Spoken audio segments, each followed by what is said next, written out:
अस्सलाम वालेकुम। Venezuela crisis आज का टॉपिक है और ये करंट अफेयर का टॉपिक है। इसको मैंने दो पार्ट्स में डिवाइड किया हुआ है।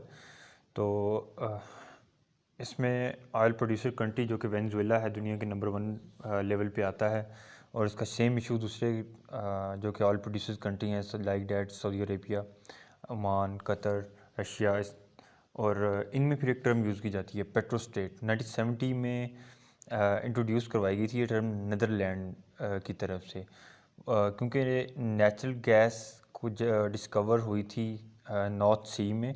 डच कंपनी थी कि उसने इंट्रोड्यूस करवाई थी ये टर्म। तब से ये इसको पेट्रोस्टेट यूज़ किया जाता है और इकोनॉमिस्ट जो हैं वो ये कहते हैं कि ये पेट्रोस्टेट कंट्री वेनेज़ुएला जो कि है ये एक पेट्रोस्टेट कंट्री है।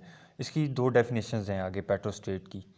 उसमें फ़र्स्ट ऑफ़ ऑल ये है कि गवर्नमेंट की इनकम का जितनी भी इनकम होती है उसका मुकम्मल दारोमदार जो होता है वो एक्सपोर्ट्स पे होता है। Exports like that oil, gas, ये नेचुरल रिसोर्स के ऊपर होता है और अगर ये शट हो जाते हैं तो कंट्री की मुकम्मल इकोनॉमी डाउन हो जाती है, गिर जाती है। अच्छा, सेकंड पे आती है पॉलिटिकली। सेकंड डेफिनेशन इसकी ये है कि पॉलिटिकल वीक इंस्टीट्यूशन होते हैं, अनअकाउंटेबिलिटी होती है और वाइड स्प्रेड करप्शन हो रही होती है। करप्शन जो कि अनडिफीटेबल होती है, इसको कहते हैं पेट्रोस्टेट। दूसरी डेफिनेशन इसकी ये है। और अगर पाकिस्तान हम अपनी कंट्री को देखते हैं तो ये अभी इस सिचुएशन से गुजर रहा है। हम इसको कह सकते हैं कि ये एक पेट्रोस्टेट है। आगे फिर इसका मैप के हवाले से अगर आप देखते हैं तो वेनेज़ुएला जो है ये इसके आगे क्यूबा है, क्यूबा के आगे यूएस है और वेनेज़ुएला के साथ क्या लगता है, कैरिबियन सी लगता है। ये ट्रेड रूट है। आगे फिर चलते हैं, ये इसका इंट्रोडक्शन मैं आपके साथ डिस्कस कर रहा हूँ क्योंकि ये मैंने इसकी जो आउटलाइन लिखी है इसमें इंट्रोडक्शन जो है वो डिस्कस हो रहा है अभी। फिर ये है कि इसकी इम्पोर्टेंस क्यों है, कि इसकी इम्पोर्टेंस इस वजह से है वेनेज़ुएला क्राइसिस की, इस इशू की, कि कॉपर बैंक ने एक रिपोर्ट मेंशन की थी जिसमें उसने बताया कि ये दुनिया के नंबर 1 लेवल पे आता है वेनेज़ुएला ऑयल को प्रोड्यूस करने में, ऑयल को डिस्कवर करने में, क्योंकि 300.9 GBBL इसकी प्रोडक्शन रेट है। और फिर आगे नाइजीरिया की बात करें 37.1 GBBL इसका प्रोडक्शन रेट है। सऊदी की 266 है, ईरान की 158 है, यूएसए की 36.5 है, यूएई की 97 है, इंडिया की 4.5 है, कतर की 25.2 है और हमारे कंट्री का भी नाम है कहीं ना कहीं तो उसका 0.4 है। बहुत कम रेट है GBBL। तो हमारी जितनी प्रोडक्शन है वो 0.4 है। आगे फिर वेनेज़ुएला की जो बैकग्राउंड है इसकी हिस्ट्री है वो यहाँ से स्टार्ट होती है कि रॉयल डच शेल कंपनी ने 1920 में ऑयल को जैसे डिस्कवर किया तो उस वक़्त में जुआन गोमेज़ जो था प्रेसिडेंट था वेनेज़ुएला का। तो ये बड़ा अच्छा टाइम, पीस और प्रॉस्पेरिटी का टाइम जो गुजरा वेनेज़ुएला का इसकी प्रेसिडेंसी के दौरान। ये 2-3 दफ़ा प्रेसिडेंट इलेक्ट हुआ। तो सेम एज़ जिस तरह यूएस अपना वक्त गुजार रहा था, यूनाइटेड स्टेट ऑफ अमेरिका, तो ये भी एक अपना अच्छी लाइफ स्पेंड कर रहे थे वेनेज़ुएला वाले। 1935 में जो कि जुआन होता है इसकी डेथ हो जाती है और उसमें फिर 3 ऑयल कंपनी की मोनोपोली स्टार्ट हो जाती है। रॉयल डच कंपनी है, सेकंड पे गल्फ़ आती है, स्टैंडर्ड, फिर तीसरी जो है स्टैंडर्ड ऑयल कंपनी है। जो स्टैंडर्ड ऑयल कंपनी है ये बिलोंग करती है यूएसए में। इसके जो ऑनर्स हैं इसको डील कर रहे होते हैं, लेड कर रहे होते हैं, वो यूएसए में बैठे होते हैं। अभी फिर 90% 98% जो कि ऑयल मार्केट होती है ये कंट्री अपनी खुद डील कर रहा होता है। फिर आगे बात चलती है 1943 की, जिसको हाइड्रोकार्बन लॉ की मैंने इधर आउटलाइन में मेंशन की हुई है। 1943 में ये होता है कि एक ऑयल कंपनी डिस्कवर करती है इस कार्बन लॉ को। वेनेज़ुएला खुद डिस्कवर करता है इसके ऊपर ऑयल कंपनीज़ के ऊपर ये होता है कि जो भी प्राइवेट कंपनी है या ऑयल वो निकालेगी वो 50% उस कंट्री को देगी, उसकी जो भी क्राइटेरिया बनेगा उस हिसाब से। ये जब चलना काम स्टार्ट हुआ तो इकोनॉमी बहुत बूस्ट कर गई वेनेज़ुएला की। तो इसके अच्छे दिन जो कि स्टार्ट हो गए। फिर आगे OPEC एक स्टार्ट होती है 1960 में। ये एक ऑयल कंपनी बनती है, इसमें 5 मेंबर्स होते हैं, जो 5 मेंबर्स मिलकर इसको फाउंड करते हैं। फिर बाद में वेनेज़ुएला भी इसमें इंक्लूड हो जाता है।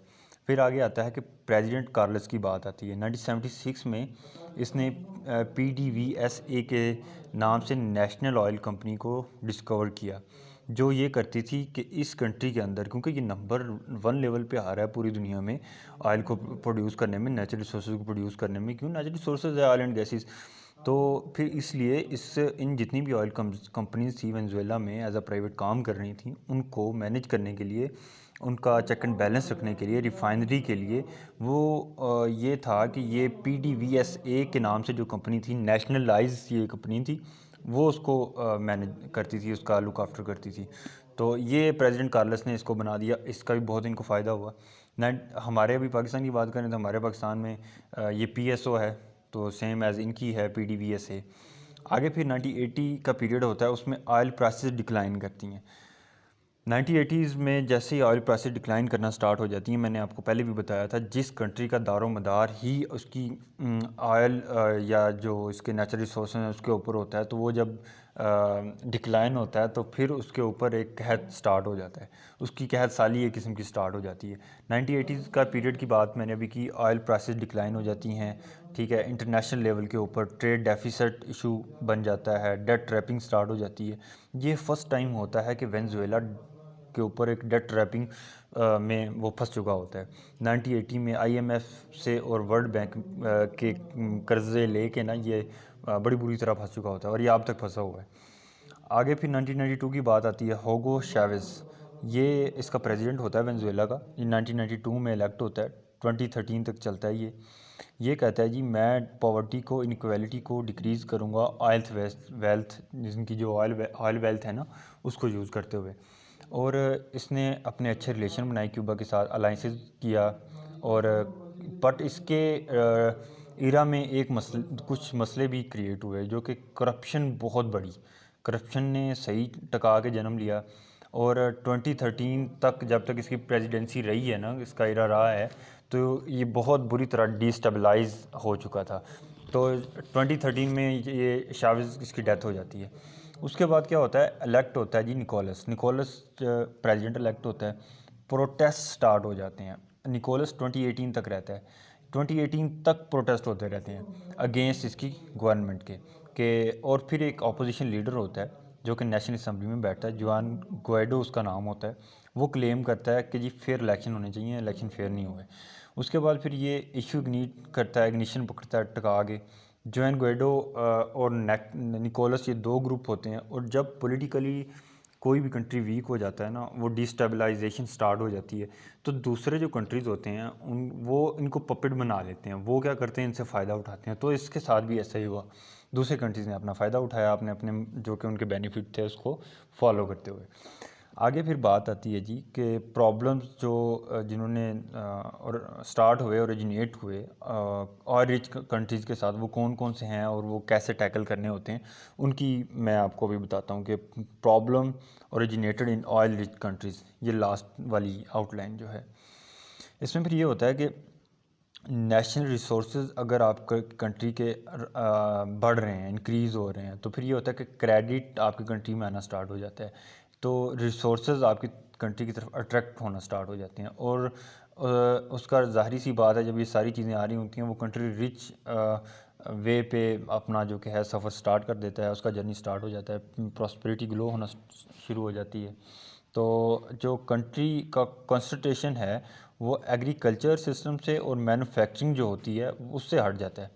अभी आपको मैं बात करता हूँ कतर की। कतर में बिल्कुल ऐसा हुआ कि ये ऑयल पे डिपेंडेंट था टोटली, जी इसके से ऑयल ले जाओ और इसको सब कुछ दे जाओ। सऊदी ने अपना बॉर्डर क्लोज़ किया, तो फीड वाला सिस्टम, फूड इनकी बंद हो गई, तो इनके ऊपर क्राइसिस आ गए। इस तरह के और बहुत मामला हैं। अभी आगे एक बात आती है पेट्रो स्टेट की। पेट्रो स्टेट भी है, ये ऐसा हुआ कि इन्होंने लोकल टैक्स पे कॉन्सनट्रेट नहीं किया, लोकल टैक्स की कलेक्शन इन्होंने बिल्कुल नहीं की। फिर वहाँ से मार खा गई ये वेनेजुएला वाले। और उसके बाद आ गई ऑयल प्राइसेस की बात। ऑयल प्राइसेस डिक्लाइन होती हैं, जैसे ऑयल प्राइसेस डिक्लाइन हुई थी, ये पीछे डिक्लाइन हुई थी, तो 30 to 50% इकोनॉमी श्रिंक कर गई थी इसकी। प्रोडक्शन इसकी फ़ेल हो गई थी, ये डेट ट्रैपिंग हो गई थी इसकी। मैंने डेट ट्रैपिंग का आपको पहले बताया भी था, 2013 के नियर अबाउट इसका मामला ये बना था। हाइपर इन्फ्लेशन आ गई थी। जब इन्फ्लेशन स्टार्ट होती है इस लेवल की, हाइपर का वर्ड यूज़ हो रहा होता है, जहाँ पे हाइपर इन्फ्लेशन जहाँ पे यूज़ हो रही होती है वहाँ पे करेंसी डिवैल्यूएशन स्टार्ट हो जाती है, करेंसी गिरने लग जाती है उस कंट्री की। तो वेनेजुएला वो कंट्री था कि दुनिया के नंबर 1 उस पे लेवल पे आता था और इसमें दुनिया इससे ऑयल लेके जाती थी, और ये डेट ट्रैप में आज के दिन फंसा पड़ा है। तो इसकी करेंसी भी पूरी दुनिया में जो कि डिवेल्यूएट हो चुकी है, सबसे कम करेंसी इसकी है। आगे फिर आती है ह्यूमैनिटेरियन क्राइसिस स्टार्ट होना शुरू हो गया इसके वो हो जाता है। ये इसके साथ नहीं, ये हर कंट्री के साथ ऐसा होता है जो सिर्फ अपने ऑयल एक्सपोर्ट पर डिपेंडेंट होकर रह जाते हैं ना, एक अपने आप को लिमिटेड कर लेते हैं। एग्रीकल्चर पे गौर नहीं करना, मैन्युफैक्चरिंग पे गौर नहीं करना, टेक्नोलॉजी पे गौर नहीं करना, उन चीज़ों पे कॉन्सेंट्रेट हटा के अपना जी बस एक ही चीज़ पे कॉन्सेंट्रेट रखा है, तो उनको फिर इस तरह की क्राइसिस को फेस करना पड़ता है। तो वेनेजुएला क्राइसिस की बात हम कर रहे थे। ह्यूमैनिटेरियन क्राइसिस स्टार्ट हो जाते हैं, फूड इश्यूज़ आते हैं, मेडिकल, हॉस्पिटैलिटी के, शेल्टर के, वाटर के, एनर्जी, ये सारे क्राइसिस के अंदर स्टार्ट होना शुरू हो जाते हैं। फिर रेफ्यूजीज़ इश्यूज़ भी होते हैं। ये सारे प्रॉब्लम्स थे जो कि वेनेजुएला क्राइसिस की वजह से अपराइज हुए थे। तो ये इसका फर्स्ट पार्ट यहाँ तक कंप्लीट हो गया। आई होप कि जो कि आपको इसकी समझ आ गई होगी। Thank you so much for watching.